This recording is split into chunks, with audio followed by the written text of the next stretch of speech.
አብርሃም እንግዲህ በዚህ ሰዓት ከየት ወዴት እንደሚሄድ ራሱ ግራ ገብቶታል ማለት ነው። በዛ ከሩታ ጋር መሆን ይፈልጋል፣ ይቅርታ ይጠይቃታል። እዚህ ጋር መጥቶ ደግሞ የሚያደርገው ሌላ ነገር ነው። ምን እንደሚያደርገው ምን እንደሚያስፈልገው እንኳን የኛን ቀርቶ እሱ ራሱ የራሱ ስሜት ማወቅ አልቻለም ማለት ነው። በጣም አስቸጋሪ ነው። አንዳንድ ጊዜ በህይወታችን የምናስበውን ነገር ተረጋግተን እንግዲህ አስተውለን ካላሰብነው ምንም የሚገባ ነገር የለም ማለት ነው። በዚህ ሰዓት እንግዲህ አብርሃም ከየት ወዴት መሄድ እንዳለበት ራሱ ግራ ግብት ብሎታል ማለት ነው። ሄርሜላ ጋ ይሁን ሩታ ጋ ይሁን በቃ ምን ማለት ፍትፍት ብሎበታል ማለት ነው። ምን እንደሚያስበው ምን እንደሚፈልጉ ራሱ እሱ ራሱ የራሱ ፍላጎት አያውቅም ማለት ነው። እንግዲህ አብርሃም የሚያደርገው ነገር ስላልገባ እንግዲህ እዛም እየተወላሰፈ ነው መኖር የሚፈልገው ማለት ነው። የሰው ልጅ ደግሞ ህይወቱ ተረጋግቶ አንድ አቅጣጫ ይዞ ሲኖር ነው እንጂ እዛም እዚህም እያለው መኖር በጣም ነው የሚከብደው፣ በጣም ነው የሚያስጠላ ማለት ነው። እንግዲህ የሰው ልጅ በህይወት ውስጥ እንግዲህ ሰላም ሆኖ ካልኖረ እንዴት ነው ዝም ብሎ እንደዚህ እየተወላሰፈ መኖር የሚችለው? የተከበረ ባለትዳር ነው እንግዲህ ሚስቱ አለች፣ ልጅ አለው። ከዚህ ሁሉ እንግዲህ ጋሽዬም እንደዛ ሲጨናነቅ ነበረ፣ እስከ ዛሬም እየተጨናነቀ ነው። እሱ አሁንም ልታቆም አልቻለችም። ነገር ግን ምን እንደሚሻለው ራሱ ግራ ገብቶታል አብርሃም ራሱ ማለት ነው። በዚህ ሰዓት እንግዲህ እሱ ከአብርሃም ከኤርሜላ ጋም ከሩታ ጋም እዚህም ሩታን የትም አትሄጂ እዚሁ ሁኚ ይላታል። ሄርሜላም ደግሞ እዚህ እያንከባክባታል። እንግዲህ በሁለት ሴት ነው መጫወት የፈለገ ማለት ነው። ብቻ ምን እንደሚፈልጉ ራሱ እንኳን ሌላ ሰው ቀርቶ እሱ ራሱ የራሱ ስሜት አያውቅም ልጁ ምን እንደሚፈልገው ምን እንደሚያስፈልገው የራሱ ስሜት ራሱ መረዳት አልቻለም አብርሃም ማለት ነው።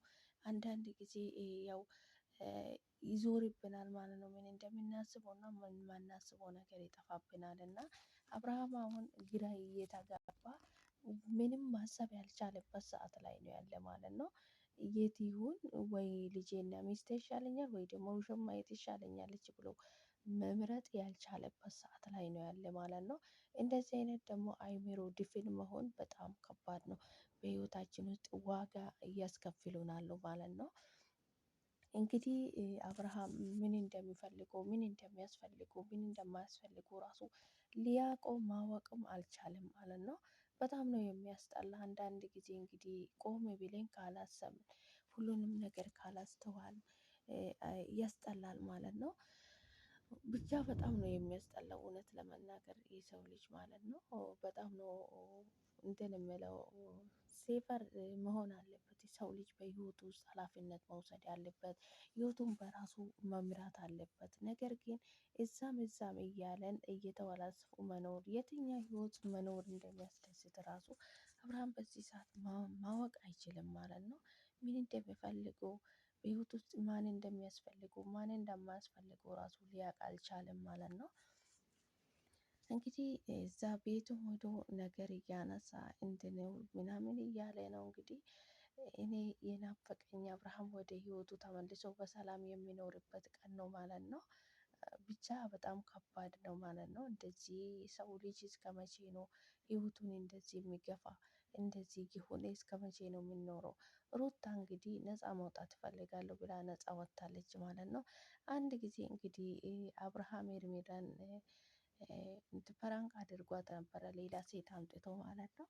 ብቻ እሱን ቀን በጣም ነበር የተናደደችው ማለት ነው። እንዴት እንደዚህ ታደርጋለች ብላ በቃ ባለቤቱ ሚስቱ ነው የመሰለችው ማለት ነው። ሩታ እንኳን እንደዚህ ያልሆነችም የህጋዊ ሚስቱ ሆና ማለት ነው። ሄርሜላ እንግዲህ እኔ በጣም ግራ የሚያጋባኝና በጣም ግራም የተጋባኝ መልስ ያላገኘሁት ነገር ቢኖር የሄርሜላ ጉዳይ ነው። ሴት ልጅ ነሽ፣ መቼም አንቺ ሴት ልጅ ነሽ፣ ወንድ አይደለሽም። ነገ አንቺ ህይወት ምን እንደሆን ምን እንደሚያጋጥምሽ የማታውቂው የሰው ትዳር ውስጥ ገብተሽ የሰው ትዳር መበጥበጥ። እሺ አሁን አብርሃም ሚስቱን አስፈትተሽ ልጁን አስትተሽ አንቺ ጋር ገባ አንቺን አገባ እንበል። ሌላም ደግሞ ሌላ ነገም ደግሞ ሌላ ሴት መታ እንደዚህ ከአንቺ ደግሞ ተለይቶ እንደማይሄድ በምን እርግጠኛ ሆንሽ? ምንም እርግጠኝነት የለሽም ማለት ነው። ነገር ግን የሰው ህይወት ገብተን መበጥበጥ በጣም ቀላል ነው። በእኛ ቦታ ላይ የኛ ላይ ሲደርስ ግን መልስ መመለስ ያቅተናል ማለት ነው። ብቻ በጣም ከባድ ነው እያደረግሽ ያለሽው ሄርሜላ። የእነሱን ህይወት መበጥበጫ አንደኛ ዋናው ርዕሱ አንቺ ነሽ ማለት ነው። ሰላም ሰላም፣ ውድና የተከበራችሁ የኔ ውድ ቤተሰቦች እንዴት ናችሁልኝ? ደህና ናችሁ ወይ? እኔ ያለው እግዚአብሔር ይመስገን። እናንተም በያላችሁበት ቦታ ሰላማችሁ ይብዛልኝ።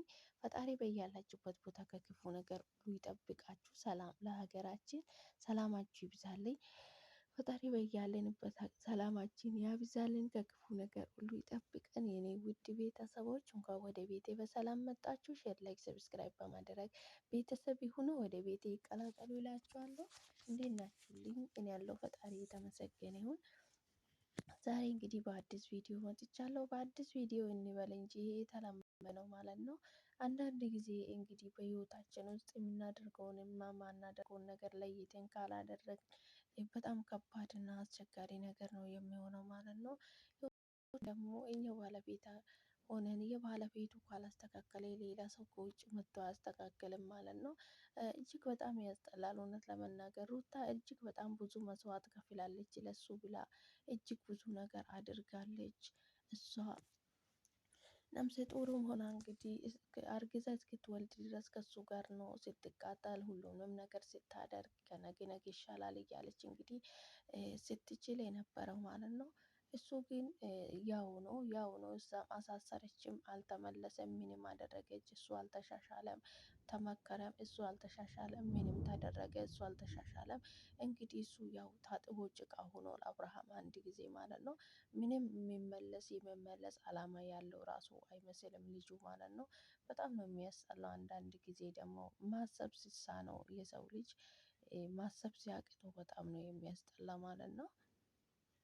እንግዲህ ፈጣሪ መስተዋሉን ይስጦ። የሰው ልጅ መስተዋል ሲኖር ነው ሁሉም ነገር መስተካከል የሚችለው። የሰው ልጅ ቆም ብሎ አስቦ የራሱን ህይወት ራሱ ካላስተካከለ ሌላ ሰው ከውጭ መጥቶ አስተካክልለትም ማለት ነው። በጣም የሚከብድ ነገር ነው እያደረገ ያለው ማለት ነው። ሁሉም ሰው እንግዲህ ሩታንም ይተቻታል ማለት ነው። ሩታ ምንም ጥፋት የላትም። ማንኛውም ሴት ባሉ ከሌላ ሴት ጋር እንደዚህ ሲሆን ምንም ዝም ብላ የምትመለከት አቅም የላትም ማለት ነው። እንደውም ሩታ በጣም ጠንካራና ጎበዝ ልጅ ናት። በጣም ስለምትወዱ ስለምታፈቅረው ይመልሳል ብላ ብዙ ጊዜ ጠብቃ ፈልጋለች ማለት ነው። ነገር ግን እሱ ከዛሬ ይሻሻላል ብላ ስትጠብቅ ጭራሽ እሱ ብሶበት ይገኛል ማለት ነው። እንግዲህ ጭራሽ ሌላ ነገር ውስጥ ገብቷል ልጁ ማለት ነው። ምን እንደሆነ አላቅም። እኔ እንግዲህ ጉዜም እሱ ኤትም በጣም እየተቆጣች ነበረ ማለት ነው። እንግዲህ የአብርሃም እና የሩታ ትዳር አፍራሽ እንግዲህ ዋነኛ እና አቤል እና ብሩክ ናቸው እና ኤርሜላ ናት ማለት ነው። ኤርሜላን እንግዲህ እነሱ ናቸው በሱ ህይወት ውስጥ ያመጡት ማለት ነው። በዚህ ሰዓት እንግዲህ ህይወታቸውን ቁም ስቅልን እያሳጠች ያለችው እሷ ናት ማለት ነው። በጣም ነው የሚያስጠላ። አንድ ወንድ እንግዲህ ቤቱን ማስከበር ያለበት፣ ቤቱን በስርዓቱ መያዝ ያለበት ራሱ ኃላፊነት ወስዶ ቤቱን መቆጣጠር ያለበት ባለቤቱ ነው እንጂ ሌላ ሰው አይደለም ማለት ነው።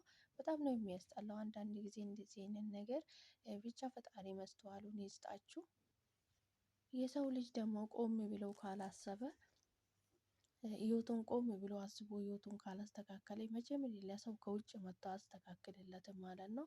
አብርሃም እንግዲህ ህይወቱ ምንም ይሁን ዝም ብሎ ነው እየኖረ ያለ ማለት ነው።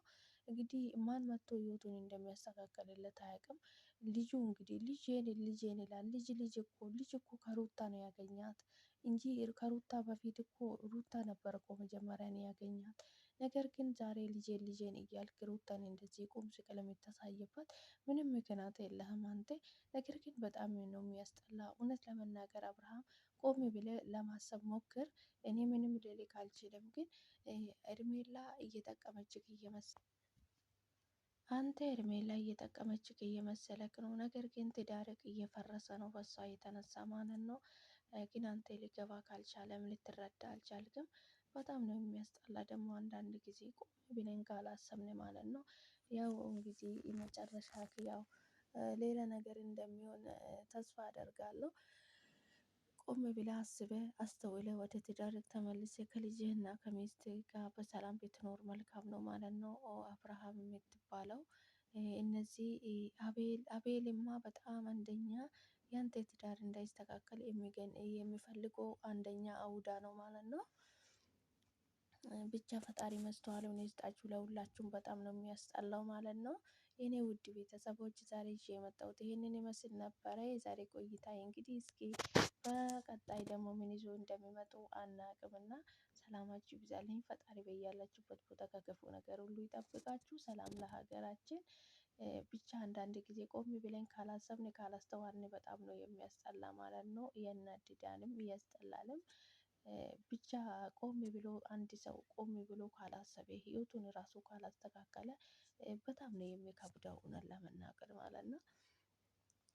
አብርሃምን እንግዲህ ወንድነቱን ተጠቅሞ አባወራነቱን ተጠቅሞ ህይወቱን መስተካከል አልቻለም። ሁሉም ነገር ማድረግ ይችላል ግን አልቻለም ማለት ነው። እነዚህ ጓደኞቹን ካጠገቡ ሊያርቃቸው አልቻለም። ብቻ ህይወቱ እንደዚህ እያደረገ እስከ መቼ እንደሚቀጥል ፈጣሪ ይወቅ። እኛ ልናውቀው አንችልም ማለት ነው።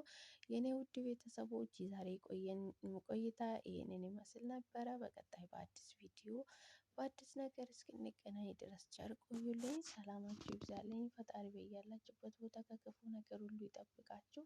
ሰላም ለሀገራችን። ፈጣሪ ሀገራችን ሰላም ያደርግልን። የእኛንም በያለንበት ቦታ ከክፉ ነገር ሁሉ ይጠብቃል። ሰላማችሁ ይብዛልኝ። ውድ ቤተሰቦቼ ሼር፣ ላይክ፣ ሰብስክራይብ በማድረግ ቤተሰብ የሆኑ ቪዲዮውን ሲታዩ ላይክ አድርጉልኝ። ሰላማችሁ ይብዛልኝ። ሰላም ለሀገራችን። አብራችሁ ስለቆያችሁ ከልብ አመሰግናለሁ። በቀጣይ በአዲስ ቪዲዮ በአዲስ ነገር እስክንገናኝ ድረስ ቸር ቆዩልኝ። ሰላማችሁ ይብዛልኝ።